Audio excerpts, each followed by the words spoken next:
Do capítulo 14, honra a teu pai e a tua mãe. Quem é a minha mãe e quem são os meus irmãos? E vieram à casa, e concorreu de novo tanta gente, que nem mesmo podiam tomar o alimento.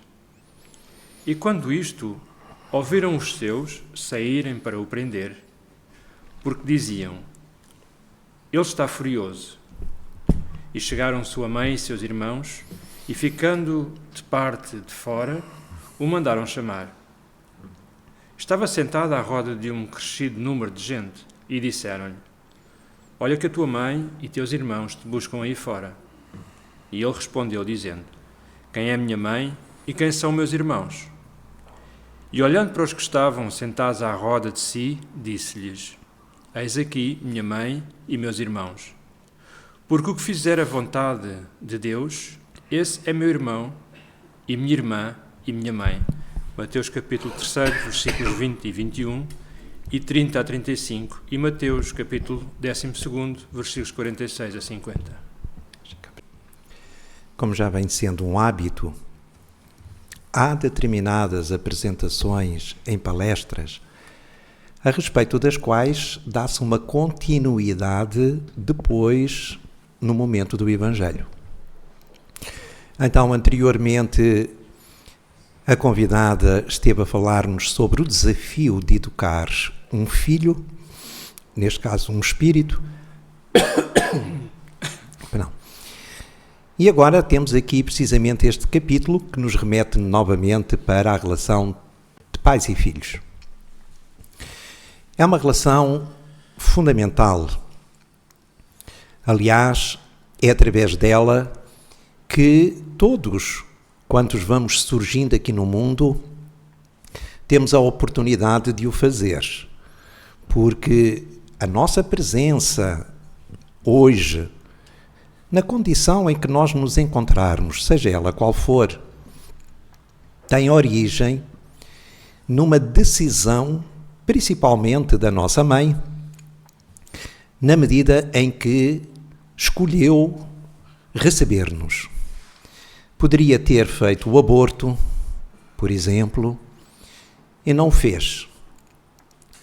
Então, se nós estamos aqui hoje, independentemente daquilo que foi o nosso processo educativo na infância, na juventude, na maneira como os nossos pais abordaram essa responsabilidade da maternidade e da paternidade, o que é certo é que devemos e continuaremos a dever até ao final da nossa existência o facto de eles nos terem acolhido.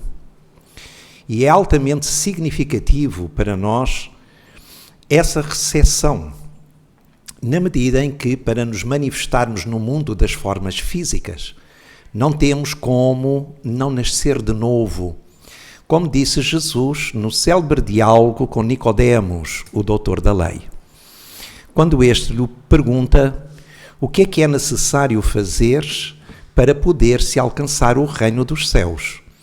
E Jesus lhe disse: nascer de novo. Então, este nascimento, através de um novo corpo, que acaba por ser gerado a partir de duas células partilhadas, uma da mãe e outra do pai, um óvulo e um espermatozoide, e acabamos a partir daí realizar, digamos, uma única célula que é o ovo, e começa toda uma divisão celular que vai se prolongar ao ponto de termos trilhões de células, todas elas especializadas a partir de uma única após essa fecundação.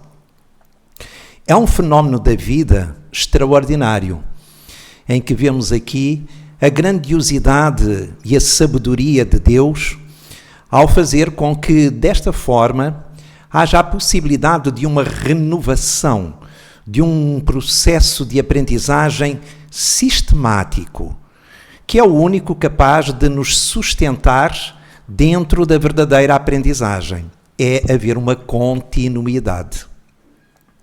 E o que nós encontramos é que os nossos pais, eles não são por acaso que nós nascemos através deles. A recíproca também é verdadeira. Não é por acaso que os pais têm ou tiveram os filhos que tiveram ou que têm. Inclusive alguns mais jovens até que poderão vir a ter, já agora. Mas o que é certo é que esta relação é uma relação que a doutrina espírita, no seguimento da mensagem de Jesus, da qual lemos agora uma passagem, mostra-nos que os laços do espírito são laços que se sobrepõem aos da consanguinidade. Uma coisa são os laços físicos, e esses são criados temporariamente a partir do momento que nascemos, mas os que prevalecem verdadeiramente são os do espírito. E Jesus, nesta passagem, chama-nos precisamente a atenção para este particular. Quando diz quem é a minha mãe, quem são meus irmãos, todo aquele que fizer a vontade de meu Pai que está nos céus é minha mãe, é meu irmão. Então, isto significa que nós não somos de ninguém. Como dizia o cantor João Pedro Paes, não é que ele se chama? Em que ele, numa das suas canções, diz: ninguém é de ninguém. E é assim mesmo. Cada um é de si próprio. Nós nascemos através de uma forma física a partir das nossas mães, mas só o corpo é que acaba por ser gerado a partir de essas duas células, tal como vimos aqui na palestra da Filipa, em que mostra nitidamente que os filhos não herdam caracteres psicológicos dos pais. A única herança é na dimensão física. Essa é a única herança. O resto são semelhanças de características, as quais não se esgotam dentro da família nuclear, ou até mesmo na família alargada. Porque aqueles que estamos aqui, por exemplo, pelo menos, característica semelhante, mais ou menos acentuada, que temos todos, é com a doutrina espírita. Então, essa semelhança de característica faz com que nós estejamos aqui hoje. Então, nós encontramos na nossa vida, seja do ponto de vista de amigos, colegas de trabalho, nós vamos encontrar pessoas na nossa vida que não nos são nada consanguineamente e com as quais nós temos grandes afinidades. Algumas delas totalmente semelhantes àquelas que nós temos com os nossos genitores, ou até mesmo com outros da família alargada. Então, isto confirma que o facto de nós vermos filhos a terem comportamentos semelhantes ao dos pais, inclusive, muitas vezes em coisas mais banais, não é? A maneira, às vezes, quase como bebem um copo d'água, ou como comem, ou como andam, etc. Tudo isto são semelhanças de características. E nós necessitamos deste período da infância, como ouvimos, porque estamos numa condição de maleabilidade psíquica. Há uma plasticidade neuronal que nos permite haver uma intervenção educativa. É para isso que passamos pelo período da infância. É para que haja este processo educativo. E como nos diz o espírito André Luiz, através da mediunidade de Chico Xavier, a educação da alma é a alma da educação. Porque nós estamos a dirigir-nos à essência, ao ser eterno, inteligente. E, portanto, se, por um lado, nós necessitamos, e faz parte do nosso processo de crescimento e desenvolvimento, toda uma educação ou mais uma instrução académica, ou seja, do ponto de vista cognitivo, o principal é precisamente a nível interior. Porque o ser humano mostra, através do seu comportamento em século XXI, como tendo cada vez mais um desenvolvimento intelectual, estamos a comportar como se fôssemos autênticas criancinhas. De acordo com alguns casos em particular, onde existe um poder temporal que é assumido, mas interiormente há um estado de imaturidade muito grande. Há um estado de mesmo infantil, muito eu e mais eu, tudo muito de uma forma egocentrada. E é claro que isso não permite que hajam manifestações que possam ser, por exemplo, mais favoráveis aos povos, às nações que estão a ser conduzidas. Mas também sabemos, à luz da doutrina espírita, que nada disto é por acaso. Se isto está a acontecer, tem a sua finalidade. E mais, que é uma coisa muito importante, se estes nossos irmãos, pelos vários países do mundo, se encontram com este poder, principalmente nos países democráticos, é porque foi a maioria de nós que os pusemos lá. E isto é importante nós termos presente. No caso dos nossos pais, nós temos aqui uma responsabilidade na condição de filhos, na medida em que eles nos receberam. Eles nos ofereceram tudo o que tinham de melhor, naquilo que sabiam e naquilo que podiam. Cabe agora a nós, nesta condição de filhos, e nomeadamente quando eles já se encontram numa idade mais avançada, ou não, mas que apresentem determinadas necessidades e que nós temos possibilidade de ajudar, darmos esse passo em frente. A vida é uma troca. E se nós recebemos tudo o que recebemos deles quando chegamos aqui, e foi muito, e é muito, porque nós chegamos aqui ao mundo, de uma maneira geral, quando os nossos pais estão em plena pujança, do ponto de vista físico, em alguns casos até do ponto de vista profissional, e acabam, muitas vezes mais a mãe do que o pai, porque ainda vivemos de alguma forma em sociedades algo patriarcais, e o que é certo é que a mãe renuncia. É uma renúncia muito grande. Muitas vezes renuncia a uma carreira profissional para poder educar da melhor forma os seus filhos. E o que é certo é que os pais e as mães não somos espíritos perfeitos.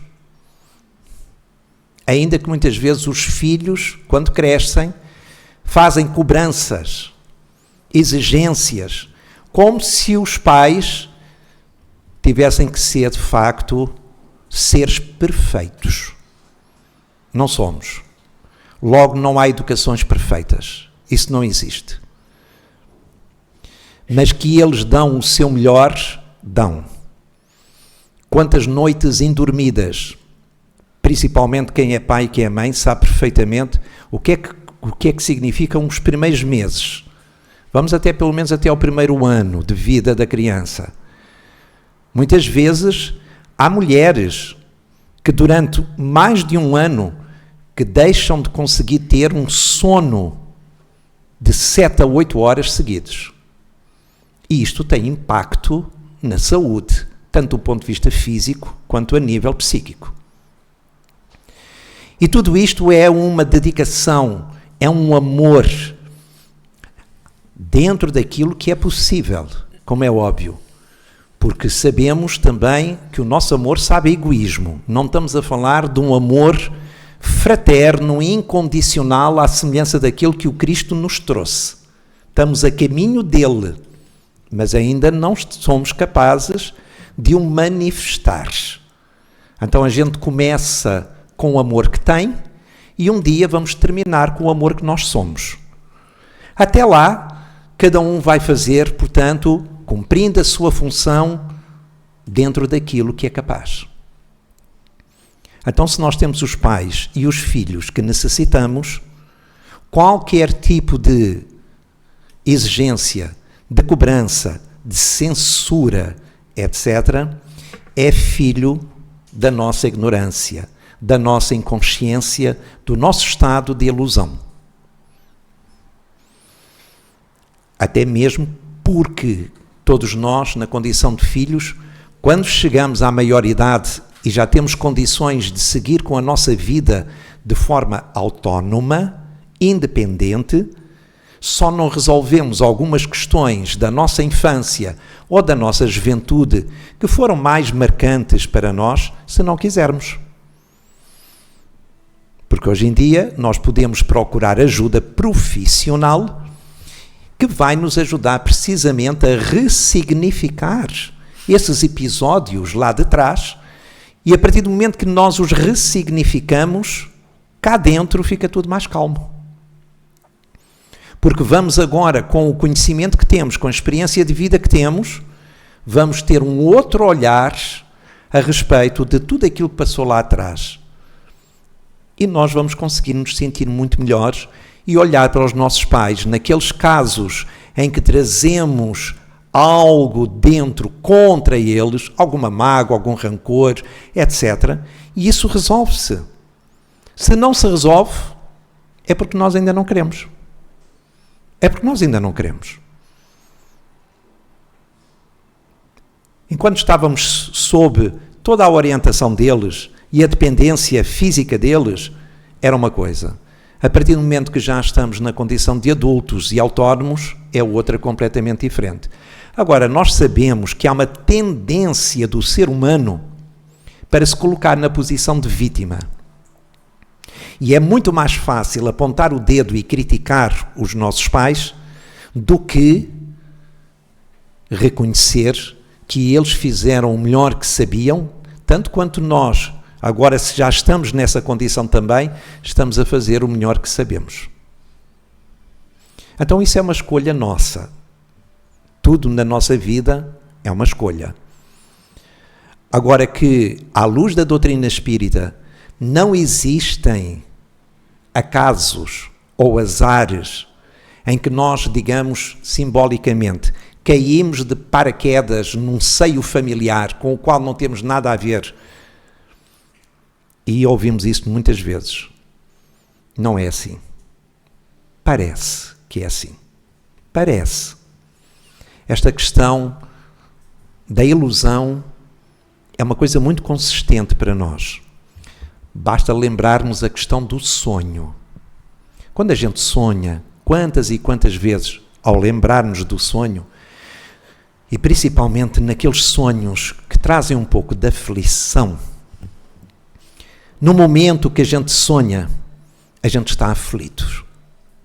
Quando a gente acorda, abre os olhos, era um sonho, que bom. Mas enquanto lá estávamos, aquilo parecia que era real.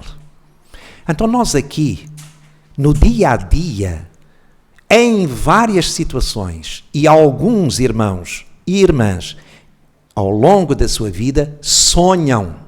Estão num comportamento onírico, constante ou frequente. Parece que aquilo que está a acontecer é verdadeiro. Mas quando abrem os olhos da alma e ganham consciência, dão conta que era uma ilusão. Era um sonho. E nós estamos aqui precisamente para abrir os olhos da alma. Precisamos despertar.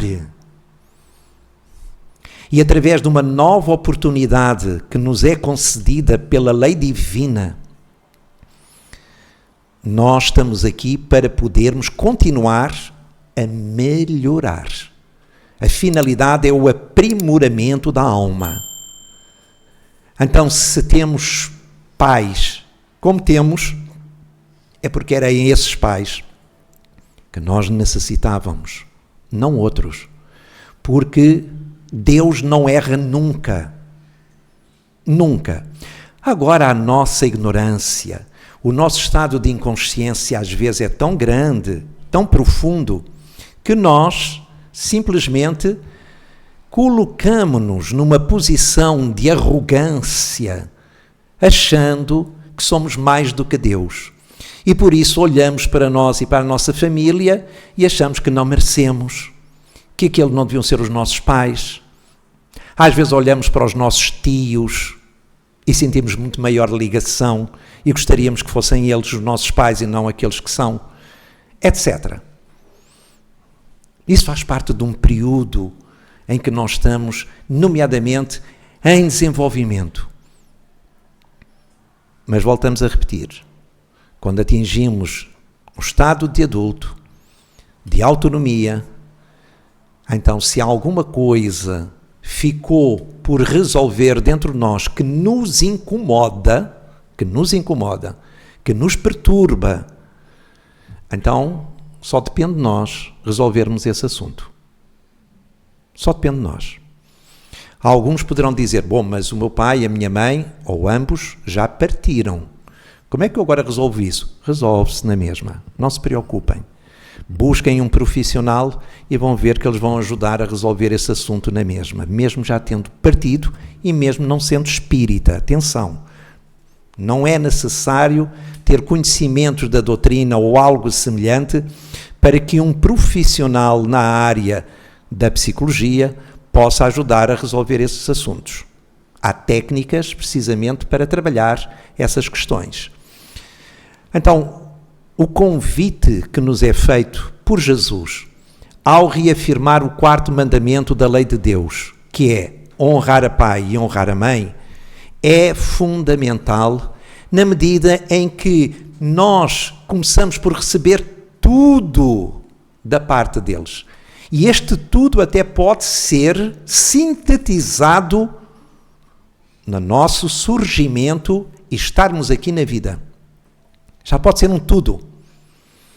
Porque a partir daí, a gente já pode fazer muita coisa. Então, o mais difícil é voltar a um novo corpo, ter uma nova chance, para que haja um esquecimento relativo e temporário do nosso passado mais distante e possamos, então, também fazer aqui novas aprendizagens, passarmos por outras experiências, para que a nossa vivência se enriqueça, se verticalize e possa nos garantir cada vez maior proximidade e maior relação, não só com aqueles que são temporariamente aqui os nossos pais, como todos os outros à nossa volta. Então, o compromisso é grande, a responsabilidade também. Os Espíritos disseram no Livro dos Espíritos, Allan Kardec, que a maternidade e a paternidade são missões. Missões. E, no fundo, nós estamos, precisamente, a educar um espírito. E qual é o nosso grande desafio? Entre outros, é precisamente respeitar o sentir e o pensar desse mesmo espírito. Conseguirmos, aos poucos, desenvolver algum desapego. Porque os filhos vêm através de nós, mas são filhos e filhas da vida, não nos pertencem. E isto é essencial. Nós não os amamos mais que Deus os ama. Nós não os queremos mais do que Deus quer. Então será bom também, às vezes, nós pararmos um pouquinho em algumas situações e podermos refletir até que ponto é que nós estamos a querer salvar os nossos filhos, quando na verdade não é isso que nos cabe realizar. Então esta relação, nomeadamente com os filhos, é um desafio para nós, para podermos aprender não só a amar, mas verdadeiramente, porque aprender a amar verdadeiramente é amar sem apego, porque no amor verdadeiro não há apego. Então quando se fala de amor e onde o apego está presente, não estamos a falar de amor. Estamos a falar de outra coisa. Ok? De outra coisa. E tudo isto é aprendizagem. E de que maneira? Porque é aprendizagem intensiva. Porque é dentro do mesmo lar. Não só se partilham espaços emocionais, como também espaços físicos. Então isto reforça muito a relação entre os pais e os filhos. Mas o importante agora aqui é fundamentalmente os filhos em relação aos pais. E terem aqui um compromisso de devolução. Poder retribuir.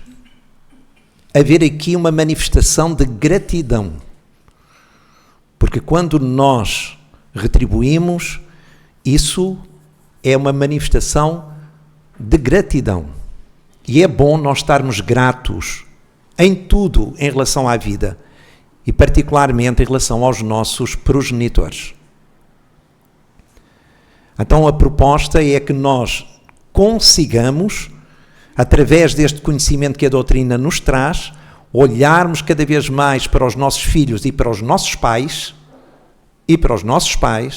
na condição de espíritos que temporariamente estão na condição de pais e de filhos.